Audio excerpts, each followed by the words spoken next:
Welcome to Salem Sundari channel. நம்ம இன்னைக்கு வந்து ஒரு 8 பேர் சாப்பிட்ற அளவுக்கு தக்காளி சாதம் பண்ண போறோம். ஆல்ரெடி ஏற்கனவே தக்காளி சாதம் நிறைய வெரைட்டிஸ் போட்டிருக்கேன். இப்போ வந்து நான் தருமபுரிக்கு வந்திருக்கேன், என்னோட சிஸ்டர் வீட்டுக்கு. இன்னைக்கு அவங்களோட சமையல் தான் நீங்க பார்க்க போறீங்க. அந்த டேஸ்டையும் நீங்க பாருங்க. இன்னைக்கு தக்காளி வந்து பாத்தீங்கன்னா ஒரு 15 தக்காளி கட் பண்ணால பழமான தக்காளி கட் பண்ணி வச்சிருக்கு. 4 பெரிய வெங்காயம் மீடியம் சைஸ் நீளமா கட் பண்ணி வச்சுக்கோங்க. நீளம் வந்து 2 இன்ச்சு போட்டுக்கோங்க. அதுக்கப்புறம் மிளகா வந்து 20 வரமிளகா. இது நல்லா காரமா இருக்கும், அதனால 20 மிளகா. காரம் உங்க விருப்பத்துக்கு ஏற்ற மாதிரி போட்டுக்கோங்க. 2 முழு கட்டி பூண்டு உரிச்சு போட்டுக்கோங்க. இப்ப இதை நம்ம அரைக்கிறது வந்து இஞ்சி பூண்டு இந்த வரமிளகா வந்து நாங்க காரமா இருக்கிறதுனால 20 மிளகா போட்டிருக்கோம். காரம் கம்மியா இருந்தா நீங்க அதிகமா போட்டுக்கோங்க. இல்ல இன்னும் காரம் அதிகமா சாப்பிடுவீங்கன்னா இன்னும் கொஞ்சம் மிளகாய அதிகப்படுத்திக்கோங்க. ஒரு ஏலக்காய், ஒரு 2 துண்டு பட்டை, 10 கிராம்பு, அதாவது இஞ்சி பூண்டோட சேர்த்து நம்ம அரைக்க போறோம். இப்ப நல்லா அரைச்சிட்டு வந்து பார்க்கலாம். இப்ப நல்லா அரைச்சாச்சு பாருங்க. ஆனா கொரகொரப்பா அரைக்கணும், நைஸா அரைச்சிடக்கூடாது. ஒரு குக்கரை அடுப்புல வச்சு 4 டேபிள் ஸ்பூன் நெய் விட்டுருங்க. 100 ml வந்து ஆயில் விட்டுருங்க. எண்ணெய் காயட்டும். இப்ப தாளிக்கிற பொருளை பார்க்கலாம். 4 பிரிஞ்சி இலை, 6 வந்து மராட்டி மொக்கு, 5 ஸ்டாரு, ஒரே ஒரு கல்பாசி. எல்லாம் வதங்கட்டும். இப்ப அரைச்ச விழுது போடுங்க. அதாவது இஞ்சி பூண்டு பேஸ்ட் மிளகாலாம் சேர்த்து அரைச்சோம்னா அதை போட்டு ஒரு வதக்குங்க. நல்லா பச்சை வாடை போக வதக்கிக்குங்க.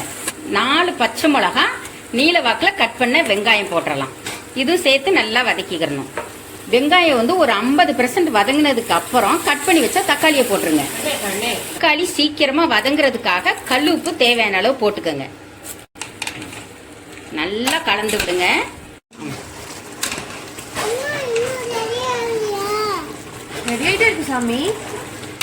இப்ப தக்காளி நல்லா வதங்கி எண்ணெய் பிரிஞ்சு மேல வந்துருச்சு பாருங்க.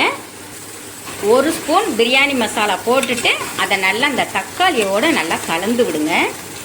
பிரியாணி மசாலா போட்டு 1 நிமிஷம் வதக்கிட்டு இப்ப பாருங்க கையில வந்து பாருங்க எவ்வளவு அப்படியே அள்ளணும். உங்க கையில அள்ளுனீங்கன்னா ஒரு கை புதினா தலை அதையும் போட்டுருங்க. புதினா தலை போட்டு அதையும் ஒரு 3 நிமிஷம் வதக்குங்க. இப்ப எல்லாம் வதங்கினதுக்கு அப்புறம் ஒரு 50 கிராம் காஞ்ச பட்டாணி இருக்கு இல்லைங்களா, அதை நைட்டே ஊற வச்சு தனியா வேக வச்சு போட்டுருங்க. பச்சை பட்டாணியா இருந்தா நீங்க அப்படியே போட்டுக்கலாம். இது காஞ்ச பட்டாணியால ஊற வச்சு அதை திருப்பி வேந்ததுக்கு அப்புறம் நம்ம சேர்த்துக்கலாம். எல்லாமே மசாலா ஃபுல்லா திரும்பி வதங்கி எண்ணெய் பிரிஞ்சு வந்திருக்குங்க. இப்ப அரிசி நம்ம டெய்லி சாப்பாட்டுக்கு யூஸ் பண்ற அரிசி 4 டம்ளர் போட்டிருக்கோம். கழுவி போட்டாச்சு.